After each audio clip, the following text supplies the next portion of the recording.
Maria Santos had been running from her past for 3 years. The small military base in Nevada seemed like the perfect place to disappear, to start fresh as a communications specialist, where nobody asked too many questions about where you came from. She kept her head down, did her job well, and avoided drawing attention to herself. But sometimes, the past has a way of catching up, no matter how far you run. The morning started like any other. Maria arrived at the communications center before dawn, her boots clicking against the polished concrete floors of the facility. She preferred the early shift because it meant fewer people, less interaction, and more time to focus on the work that kept her mind busy. The radio chatter from various operations around the world filled the room with a constant hum of activity that had become as familiar as her own heartbeat. Sergeant First Class Derek Thompson had been watching the new communications specialist for weeks. There was something about her that didn't add up. She was too skilled, too precise, too comfortable with equipment that most specialists took years to master. Her movements had a fluidity that suggested military training far beyond what her personnel file indicated. But what bothered him most was the way she carried herself when she thought nobody was watching.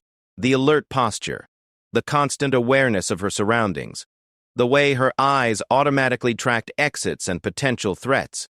Thompson was a career military man, 22 years in the Army, and he prided himself on being able to read people. He had served in Iraq and Afghanistan, had seen enough combat to know the difference between a desk soldier and someone who had been in the field. Maria Santos moved like someone who had seen action, real action, but according to her file, she had never been deployed outside the continental United States. The tension between them had been building for weeks. Thompson would find excuses to inspect her work area, questioning her procedures and double-checking her communications logs. Maria endured his scrutiny with professional courtesy, but there was steel in her eyes that suggested she was not someone who backed down easily. She answered his questions with military precision, never volunteering information beyond what was asked, never letting her guard down. On this particular morning, Thompson received word that there had been a security breach in the communications center the night before. Someone had accessed classified frequencies without proper authorization, and the logs showed that the breach had occurred during Maria's shift. He felt a surge of vindication. Finally, he had something concrete to confront her with. Maria was bent over a radio console, her dark hair pulled back in a regulation bun, when Thompson stormed into the communications center. His footsteps were heavy with purpose, and several other personnel in the room looked up nervously as he approached her station. "Santos!" His voice cut through the ambient noise like a blade. "We need to talk, now." Maria straightened slowly, her movements controlled and deliberate. She had been expecting this confrontation for days, had seen the suspicion growing in Thompson's eyes every time he looked at her. "Yes, Sergeant, how can I help you?" "Help me?" Thompson's voice rose, attracting more attention from the other personnel in the room. "You can start by explaining how classified communications were accessed from your station last night without proper authorization." The room fell silent except for the persistent hum of electronic equipment. Maria felt the weight of a dozen pairs of eyes on her, but her expression remained neutral. "I followed all proper procedures during my shift, Sergeant. If there was a security breach, it wasn't from my station." "Don't lie to me, Santos." Thompson stepped closer, his face reddening with anger. "The logs don't lie.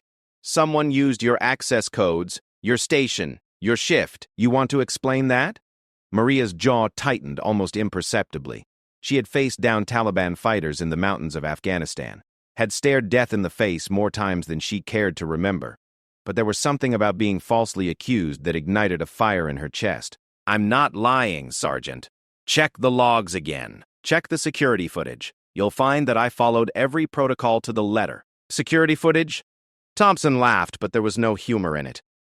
"Convenient that the cameras in this section malfunctioned during your shift. Amazing coincidence, don't you think?" The accusation hung in the air like smoke. Maria knew that defending herself too vigorously would only make her look more guilty, but staying silent felt like accepting blame for something she didn't do. "Coincidences happen, Sergeant. Equipment malfunctions. If you have evidence that I did something wrong, present it. If not, I have work to do." Her calm response seemed to infuriate Thompson even more. He had expected her to crack under pressure, to admit guilt, or at least show some sign of the fear that any normal soldier would feel when confronted by a superior officer. Instead, she stood there with the composure of someone who had faced far worse than an angry sergeant. You think you're smart, don't you, Santos? Thompson's voice dropped to a menacing whisper. You think you can waltz in here with your mysterious background and your perfect work record and nobody's going to ask questions? Well, I've been asking questions, and the answers don't add up. Other personnel in the communications center had stopped pretending to work and were now openly watching the confrontation. Maria was acutely aware of their attention, knew that whatever happened next would be reported and discussed throughout the base before the end of the day. She had worked so hard to maintain a low profile, to be forgettable, and now she was at the center of a very public accusation. My background isn't mysterious, Sergeant, Maria replied, her voice steady despite the tension coiling in her muscles. My service record is in my file. If you have questions about my qualifications, you can direct them to my commanding officer. Your commanding officer? Thompson stepped even closer, close enough that Maria could smell the coffee on his breath and see the network of fine lines around his eyes. Major Williams thinks you walk on water, says you're the best communications specialist he's ever worked with. Funny thing is, most specialists don't have your particular skill set. Most specialists don't know advanced encryption protocols, don't speak 4 languages fluently, don't have the kind of tactical awareness that you display every single day. Maria felt a chill run down her spine. Thompson had been watching her more carefully than she had realized, cataloging her abilities, noting inconsistencies between her official role and her actual capabilities. She had tried so hard to blend in, but apparently, her training was too deeply ingrained to completely suppress. I'm a quick learner, she said simply, but even as the words left her mouth, she knew they wouldn't be enough to satisfy Thompson's suspicions. Quick learner, Thompson repeated, his voice dripping with skepticism. Is that what they're calling it these days? You know what I think, Santos? I think you're not who you say you are.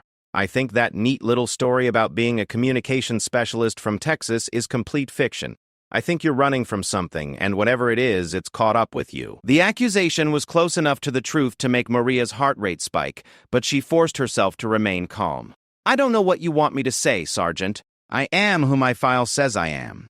I do my job, I follow orders, I don't cause trouble. If that's not enough for you, then we have a problem. Oh, we definitely have a problem, Thompson said, his anger reaching a boiling point. The problem is that I don't trust you. The problem is that I think you're a security risk. The problem is that I think you're hiding something that could put every person on this base in danger. His voice had risen again, and Maria could see other personnel beginning to edge toward the exits, sensing that the situation was escalating beyond a simple workplace disagreement. She knew she needed to de-escalate, needed to find a way to end this confrontation before it spiraled completely out of control. Sergeant Thompson, she began, her voice taking on a placating tone, I understand your concerns, but... No, you don't understand anything, Thompson exploded, his self-control finally snapping. You don't understand that I've seen people like you before. People with secrets. People who think they can manipulate everyone around them. People who... His words were cut off as he reached out and grabbed the front of Maria's uniform shirt, intending to shake her, to force her to look him in the eye while he finished his accusation. But as his fist closed around the fabric, the years of poorly maintained military clothing betrayed them both.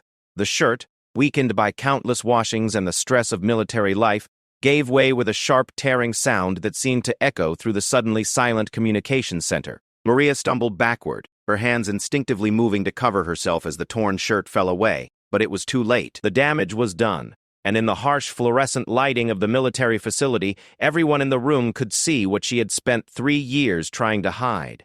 Across her back, stretching from shoulder blade to shoulder blade in intricate black ink, was a tattoo that told a story no communications specialist should have been able to tell. The centerpiece was the distinctive sealed trident, the gold eagle clutching an anchor, trident and flintlock pistol that marked her as one of the elite warriors of the United States Navy. But this wasn't just any SEAL insignia. Surrounding it were symbols and dates that spoke of deployments in the most dangerous corners of the world, of missions that officially never happened, of a level of service that went far beyond anything in Maria Santos's personnel file.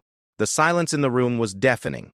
Thompson's face went from red with anger to pale with shock as he stared at the tattoo, his mind struggling to process what he was seeing. This wasn't just a case of mistaken identity or bureaucratic error. This was something much bigger, much more significant than he had imagined. Maria stood frozen, her carefully constructed new identity crumbling around her like sand. The other personnel in the room were staring, some in confusion, others in dawning recognition of what the tattoo meant. She could see the questions forming in their eyes, could practically hear the rumors that would start spreading within minutes of this moment. For 3 years, she had been Maria Santos, quiet communication specialist from Texas. But the tattoo on her back told a different story entirely. The story of Lieutenant Commander Maria Vasquez, one of the first female Navy SEALs, a warrior who had earned her place among the most elite fighting force in the world through blood, sweat, and determination that few could understand. And now, in a single moment of torn fabric and exposed skin, that carefully hidden truth was laid bare for everyone to see. Thompson took an involuntary step backward, his hand still clutched around the piece of torn fabric, his eyes wide with a mixture of shock and something that might have been respect. The anger that had been driving him moments before was gone, replaced by the dawning realization that he had just made a very serious mistake. "Jesus Christ," he whispered, his voice barely audible over the hum of the electronic equipment. "You're not just any SEAL. You're—" But Maria cut him off with a look that could have frozen fire. Her hands were still clutched protectively over her chest, but her eyes held a warning that was unmistakable. Whatever she was, whatever she had been, this was not the time or place for that conversation. The communications center remained silent except for the constant electronic chatter from operations around the world, a reminder that even in this moment of personal crisis, the work of the military continued. But for everyone in that room, the world had just shifted on its axis, and nothing would ever be quite the same again. The silence that followed Thompson's shocked whisper seemed to stretch for an eternity. Maria stood there, her hands still pressed against her chest, feeling the weight of a dozen stares boring into her back. The tattoo that she had kept hidden for 3 years was now exposed under the harsh fluorescent lights, telling a story that she had hoped would remain buried forever. Thompson was the first to break the spell. He stripped off his own uniform shirt without hesitation and stepped forward, holding it out to Maria. His face had transformed from anger to something resembling awe mixed with deep embarrassment. "Ma'am," he said quietly, "please." Maria took the shirt gratefully, pulling it on over her torn uniform. The fabric was too big for her, but it provided the coverage she desperately needed.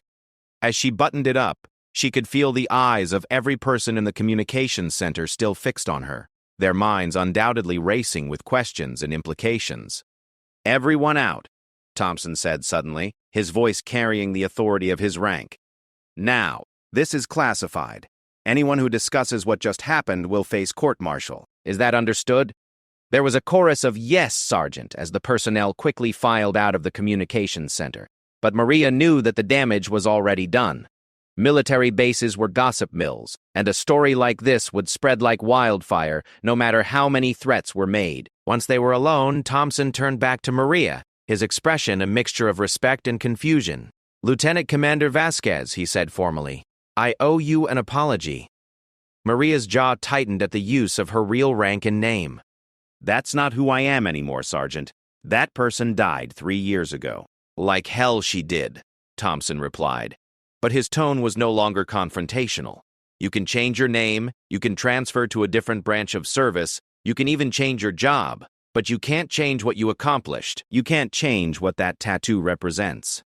Maria walked over to one of the communication consoles and leaned against it heavily, suddenly feeling the weight of every one of her 32 years. "You have no idea what you're talking about, Thompson. You have no idea what I've had to give up, what I've had to leave behind. Then tell me." Thompson said, pulling up a chair and sitting down. "Help me understand why one of the most decorated SEALs in Navy history is hiding out as a communications specialist in the middle of nowhere."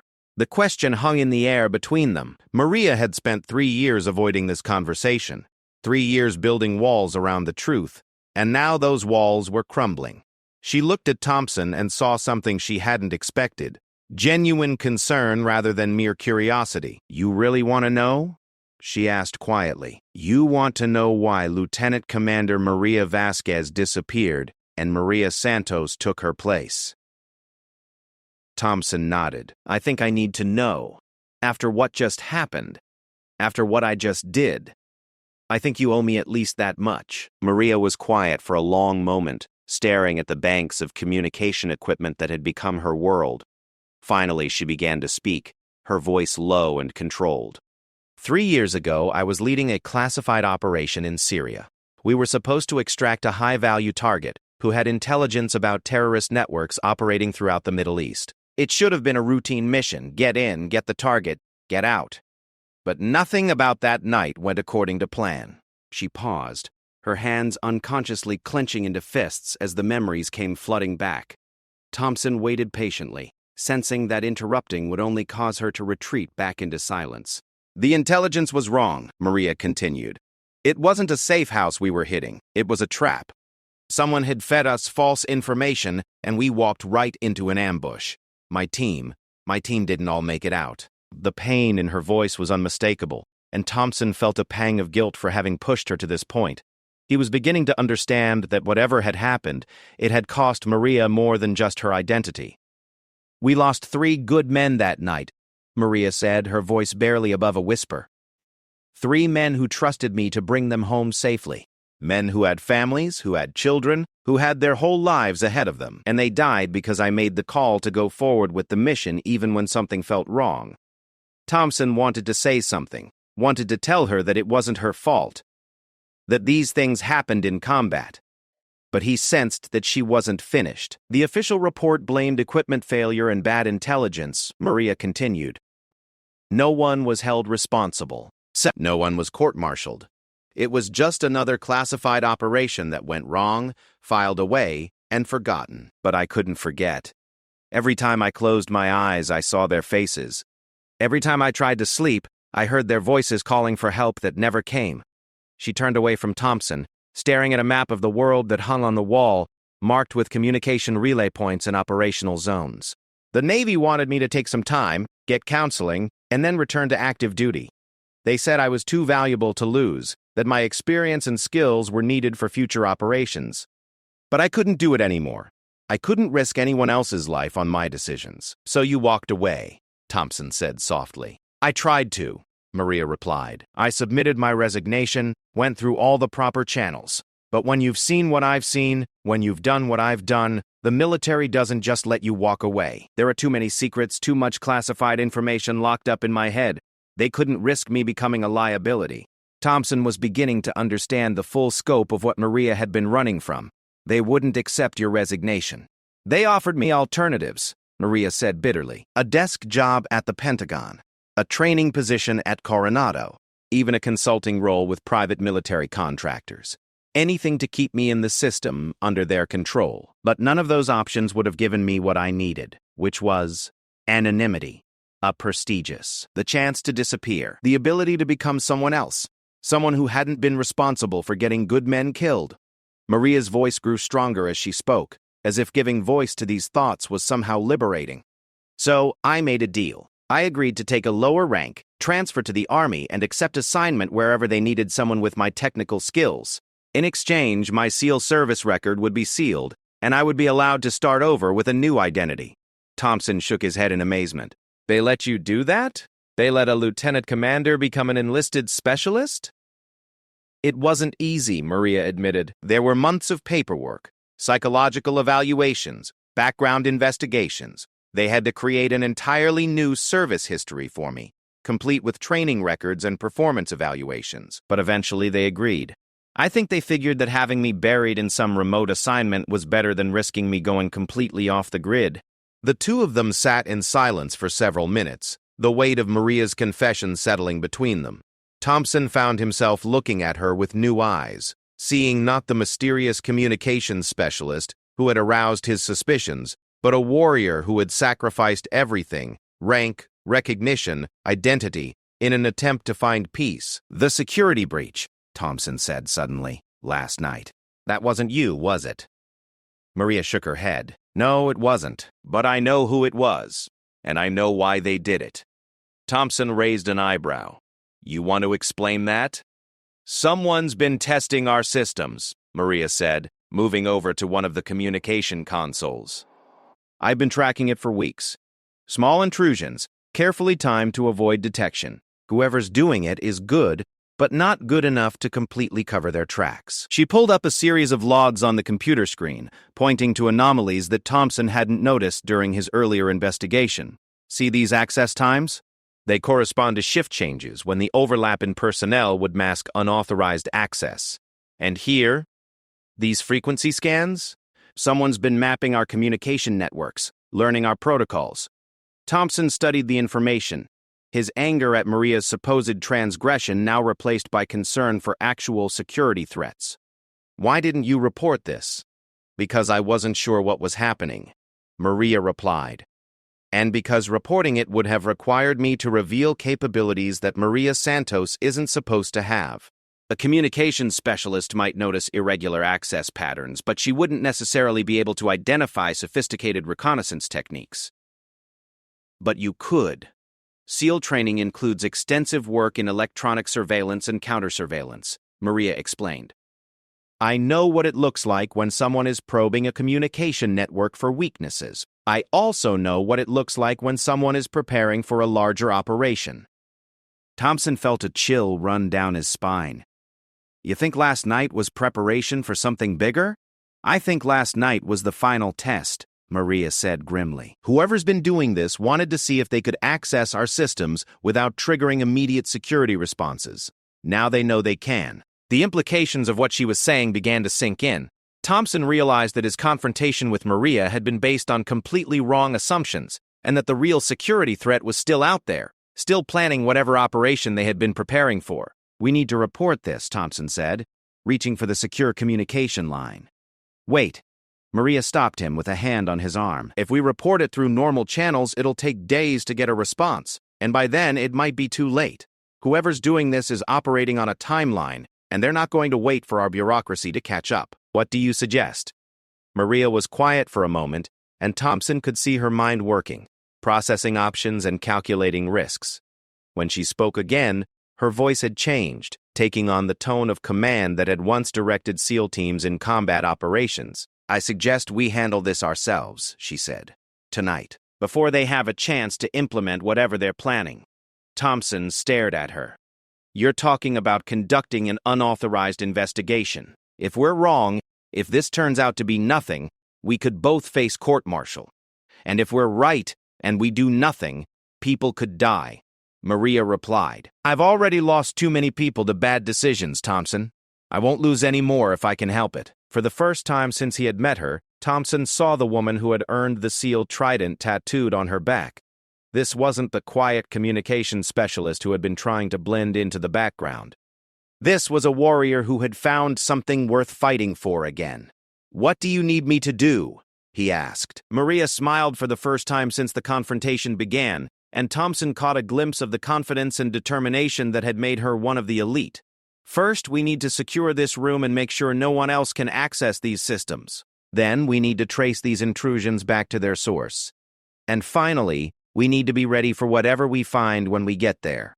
As they began to work together, transforming the communications center into an impromptu command post, Thompson realized that his world had changed completely in the span of a few hours. He had come into work that morning suspicious of a colleague, and now he found himself planning an unauthorized operation with one of the most dangerous women in the military. But as he watched Maria work, her fingers flying over keyboards, and her mind processing intelligence with the speed and precision of someone trained in the highest levels of military operations, he knew that he had made the right choice. Whatever was coming, whatever threat they were about to face, he couldn't think of anyone he would rather have on his side. The quiet communications specialist from Texas was gone, and in her place stood Lieutenant Commander Maria Vasquez, ready to do whatever it took to protect the people under her watch. As the sun set over the Nevada desert, casting long shadows across the military base, Maria and Thompson worked with the focused intensity of a team preparing for combat. The communications center had been transformed into a tactical operations center, with multiple screens displaying network traces, security footage, and intelligence data that painted a picture of a sophisticated infiltration operation. Maria's fingers moved across the keyboards with practiced precision, her SEAL training evident in every calculated keystroke. She had shed the careful restraint that had characterized her time as Maria Santos, and Thompson watched in fascination as she displayed capabilities that went far beyond anything he had imagined. "I've got the source," Maria announced, highlighting a series of data points on the main display. "The intrusions are coming from a location approximately 12 miles northeast of the base. It's an abandoned mining facility that's been out of operation for 15 years. Thompson studied the satellite images she had pulled up, noting the isolated location and the tactical advantages it would provide to anyone using it as a base of operations. Perfect spot for a staging area. Remote enough to avoid detection, close enough to the base for electronic surveillance, and close enough for a direct assault," Maria added grimly. "I've been analyzing the communication patterns, and there's been a significant increase in encrypted traffic over the past 48 hours. Whatever they're planning, it's happening soon." The secure communication line chimed, and both of them turned toward the sound. Maria answered, her voice carefully neutral. "Communications Center Specialist Santos speaking. Santos, this is Major Williams. I need you to prepare for an emergency communication drill. We've received intelligence about a potential security threat, and I want all systems tested and verified within the hour." Maria met Thompson's eyes, both of them recognizing the significance of the timing. "Yes, sir. I'll begin preparations immediately. And, Santos, I want you to work with Sergeant Thompson on this. His security clearance allows him access to the classified protocols we'll be testing." After the call ended, Thompson shook his head. "He doesn't know, does he, about your real identity?" "No," Maria replied. "The arrangement I made with the Navy was very specific. Only a handful of people in the Pentagon know who I really am. To everyone else, including Major Williams, I'm exactly who my personnel file says I am. Which makes this even more complicated," Thompson observed. "If we're right about this threat, and if we can't get authorization through normal channels, we're going to be acting completely on our own authority."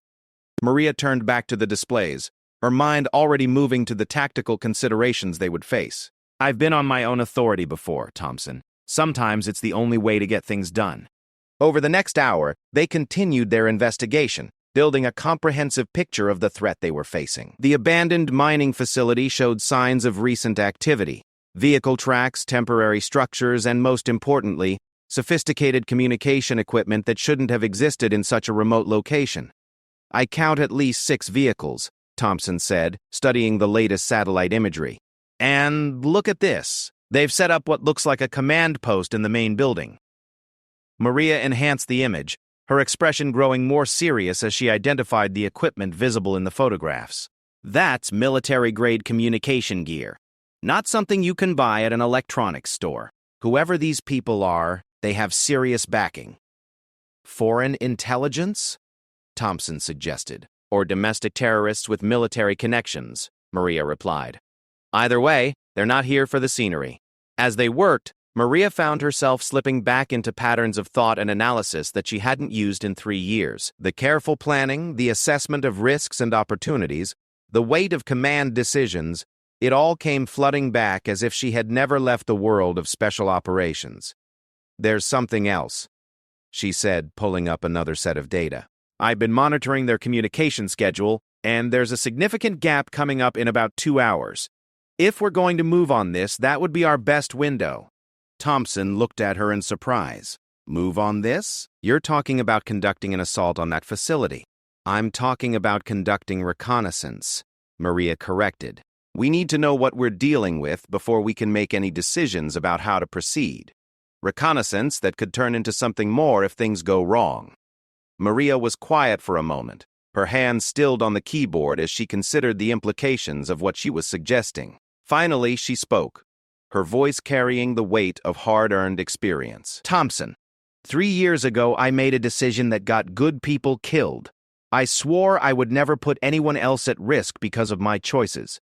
But if we don't act on this intelligence, if we let whatever they're planning proceed because we were too afraid to take action, then we're not protecting anyone. We're just ensuring that someone else will have to pay the price for our inaction." Thompson studied her face, seeing the internal struggle playing out behind her eyes. He realized that this moment represented something more than just a tactical decision for Maria. It was a chance for redemption, an opportunity to prove to herself that she could still make the right choice under pressure. "What would you need?" he asked quietly. basic reconnaissance gear, night vision equipment, a reliable vehicle, and most importantly, complete radio silence. If this goes wrong, I don't want anyone else getting pulled into it. If this goes wrong, you could be killed, Thompson pointed out.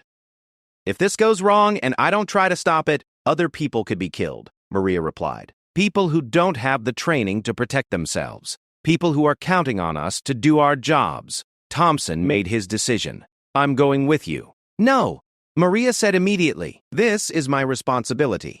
You've already done enough by helping me identify the threat. With respect, Lieutenant Commander, that's not your decision to make, Thompson replied, using her real rank intentionally. I'm the senior NCO in this facility's security division. If there's a threat to this base, it's my job to deal with it. Maria looked at him for a long moment, seeing something in his expression that reminded her of the men she had served with in the SEALs, the unwavering commitment to the mission and to the people depending on them. Despite her fears about putting someone else at risk, she realized that she couldn't do this alone. All right, she said finally, but we do this my way. Quiet, careful, and with a clear extraction plan if things go sideways. They spent the next hour preparing for what could be the most dangerous mission either of them had ever undertaken. Maria changed into dark civilian clothing and gathered equipment from the base's security inventory, while Thompson arranged for vehicle access and created cover stories for their absence. As they prepared to leave, Maria felt a familiar sensation, the heightening of awareness, the focusing of mind and body that preceded combat operations. It was a feeling she had tried to forget over the past 3 years, but now it returned with startling clarity. You ready for this? Thompson asked as they approached the vehicle. I'm ready, Maria replied, and for the first time in 3 years, she truly meant it. The drive to the abandoned mining facility took them through desolate desert terrain, with only the stars and a sliver of moon providing illumination. Maria drove with the headlights off, using night vision equipment to navigate the rough terrain, while Thompson monitored radio frequencies for any sign that their approach had been detected. As they neared the target location, Maria brought the vehicle to a stop behind a ridgeline that would provide concealment. They completed the final approach on foot, moving with the stealth and precision of soldiers who understood that their lives might depend on remaining undetected. The mining facility spread out before them in the moonlight, a collection of industrial buildings and machinery that had been abandoned to the desert for over a decade. But Maria could immediately see signs of recent occupation, vehicles parked in organized formations, temporary lighting systems, and the unmistakable glow of electronic equipment from several of the buildings. I count 8 vehicles, Thompson whispered, using binoculars to scan the facility. And there's definitely activity in the main building. Maria was studying the tactical layout, her mind automatically cataloging approach routes, defensive positions, and potential escape paths. There, movement by the communications trailer. At least 2 personnel, possibly more inside the building. They observed the facility for nearly an hour, building a comprehensive picture of the operation they had discovered. It was clearly more sophisticated than either of them had anticipated. A well-organized base of operations with military-level security and communication capabilities. We need to get closer, Maria said finally. We need to know what they're planning and when they're planning to do it. Thompson nodded, though he could feel his heart rate increasing as they prepared to move into more dangerous territory. They advanced carefully, using abandoned mining equipment and natural terrain features for concealment, until they were close enough to the main building to hear voices. What they heard confirmed their worst fears. The communication systems will be down for exactly 17 minutes during the drill, a voice was saying from inside the building. That gives us our window to access the facility and neutralize the primary targets. What about security response? Another voice asked. Minimal. Most of the security personnel will be focused on the communication center during the drill. The remaining guards can be handled quietly. Maria felt her blood run cold as she realized what she was hearing. This wasn't just an intelligence-gathering operation or even a simple assault on the base. They were planning to use the emergency communication drill as cover for an assassination mission. She signaled to Thompson to begin their withdrawal, but as they started to move away from the building, disaster struck. Thompson's foot caught on a piece of abandoned mining equipment, sending a cascade of metal debris clattering across the ground. The voices inside the building immediately went silent, followed by the sound of rapid movement and weapons being prepared. Within seconds, the area around Maria and Thompson was illuminated by powerful spotlights, and they found themselves surrounded by armed figures emerging from concealment positions throughout the facility. "Don't move!" a voice commanded from the darkness beyond the lights. "Stand up slowly and keep your hands visible." Maria's mind raced through their options, but she realized that they were completely outmaneuvered. These weren't amateurs or opportunistic criminals. They were professionals who had anticipated the possibility of discovery and had prepared accordingly. As they stood with their hands raised, Maria caught sight of the man who appeared to be in command of the operation. He was tall and lean, with the bearing of someone accustomed to authority, and when he spoke, she detected a slight accent that suggested foreign military training. "Well, well," he said, stepping closer to examine his captives. "Sergeant First Class Derek Thompson, and—" He paused, studying Maria's face in the harsh glare of the spotlights. "And someone who is very much not who she appears to be." Maria's heart sank as she realized that their cover was blown completely. Not only had they failed to stop whatever operation was being planned, but they had walked directly into the hands of the people they were trying to investigate. "Take them inside," the commander ordered. "We need to find out exactly how much they know and who else might be aware of our activities." As they were escorted toward the main building at gunpoint, Maria found herself facing the possibility that her attempt at redemption might instead become her final failure. But even as despair threatened to overwhelm her, she could feel the warrior instincts that had made her a SEAL beginning to reassert themselves. The mission wasn't over yet. Whatever it took, whatever the cost, she would find a way to stop these people and protect the innocent lives that hung in the balance. The quiet communications specialist from Texas was truly gone now, and in her place stood Lieutenant Commander Maria Vasquez, ready to fight one last battle.